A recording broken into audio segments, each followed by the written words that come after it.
bansang Slovakia, isang oso ang napadpad sa isang pamayanan. Sinikap na ibalik sa kagubatan yung oso dahil kinatakutan ito ng mga residente. Sinubukan itong turukan ng pampatulog pero bigo sila. Muntik pang atakihin yung lalaki. Nang subukan namang amuhin, biglang sinunggaban ng oso yung nasa loob ng sasakyan. Sa aktong yun, pinagbabaril na ito ng mga pulis, patay agad ang oso. Posibleng napadpad lang daw sa pamayanan yung oso dahil naghahanap ito ng pagkain. Balik tayo dito sa Pilipinas, nag-ain ng motion sa Korte Suprema ang kampo ni Hubert Webb at gusto nilang ma-cite ika nga in contempt ang mga opisyal ng National Bureau of Investigation o NBI para daw yan sa pagkawala umano ng NBI sa tinatawag na semen sample o semilya na nakuha kay Carmela Vizconde, pati na rin sa paggamit nila kay Jessica Alfaro bilang pangunahing saksi sa kaso ng Vizconde Massacre. Ayon sa abogado ni Webb, may patunay sila na hindi naibigay ng NBI sa Parañaque Regional Trial Court ang semen sample. Iginiit din ng kampo ni Webb na ang NBI ang nagturo kay Alfaro na idiin si Webb sa kaso. Ayaw muna magbigay ng reaksyon ng NBI tungkol sa bagong motion na yan ni Webb. The recent loss of the semen specimen is not just a case of a wealth of innocent negligence on the part of the NBI, but rather a case of willful suppression of evidence. Nagpadala naman ang mensahe ang star witness sa Vizconde Massacre case na si Jessica Alfaro. Ang giit niya, mas matimbang daw ang kanyang umano'y nasaksihan kumpara sa mga dokumentong ipinakita ng kampo ni Hubert Webb. Nakatutok si Sandra Aguinaldo. Si Jessica Alfaro ang star witness sa Vizconde Massacre case. Girlfriend siya noon ni Peter Estrada na isa sa mga nahatulan. Ayon sa kanyang salaysay, kasama raw siya sa grupo ni Hubert Webb sa bahay ng mga Vizconde nang mangyari ang krimen.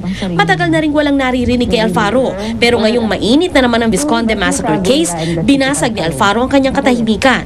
Sa isang text message kay Lauro Vizconde, sinabi niyang malakas umano ang ebidensya laban kay Hubert Webb dahil nasaksihan niya ang nangyari. Tumestigo rin daw si Mila Gaviola, ang dating kasabahay ng mga Webb, na nagsabing nilabhan umano niya ang dugo ang t-shirt ni Webb nung umaga matapos ang massacre. May dalawang security guard din umanong nakakita kay Webb papasok sa subdivision ng mga Vizconde noong gabing iyon.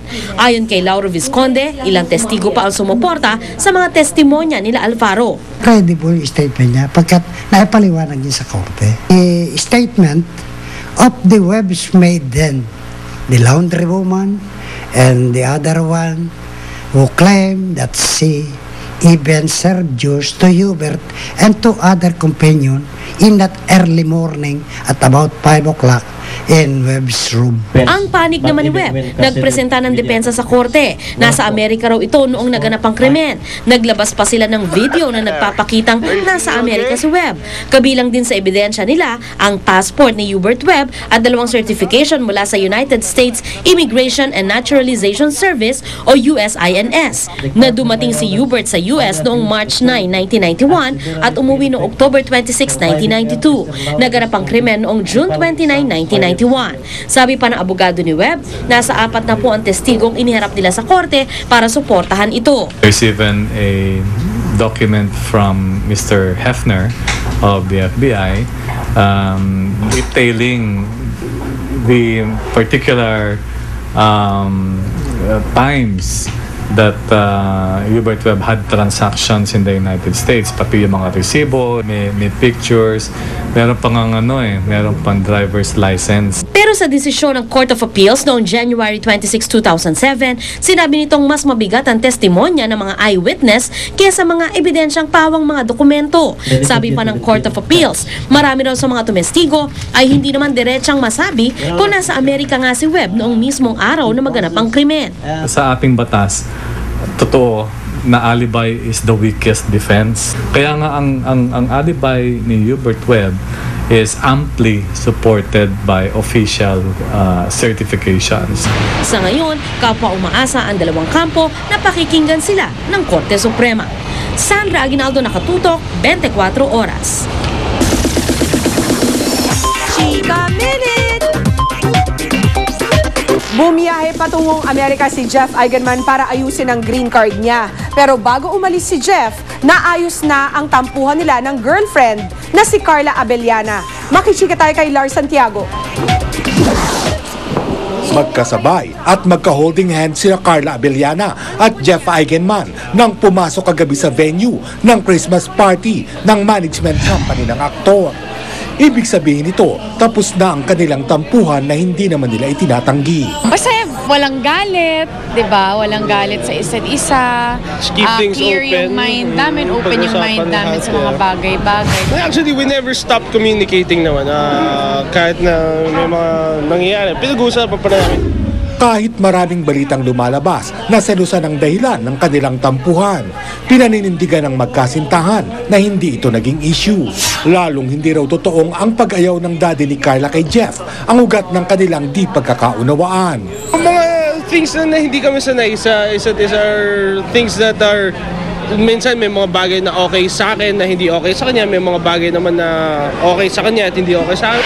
Sa nangyaring tampuhan, marami raw natutunan ang magkasintahan. Pag-usapan natin, syempre maganda akong syempre kasama si Lord sa relationship. Although we have our differences, meron namang pwede namang mag-compromise, 'di ba? Lars Santiago, updated sa Showbiz Happenings. Hindi pa tapos ang chikahan, Aubrey Miles at Solen Yusaf. Ituloy kaya ang dare na tatakbo ng hubad sa isla kapag pumasok sila sa top 3 ng Survivor Philippines? Alamin yan mamaya sa Chika Minute. Abangan! Lalaki hinostage ang kanyang asawa dahil umano sa selos ang biktima patay sa saksak. Mga pagkain sa isang restaurant sa Maynila. Puro may sangkap na queso de bola. Ating granding pag-iilaw sa higanteng Christmas tree at iba pang dekorasyon sa UST. Susunod na yan dito sa 24 Oras.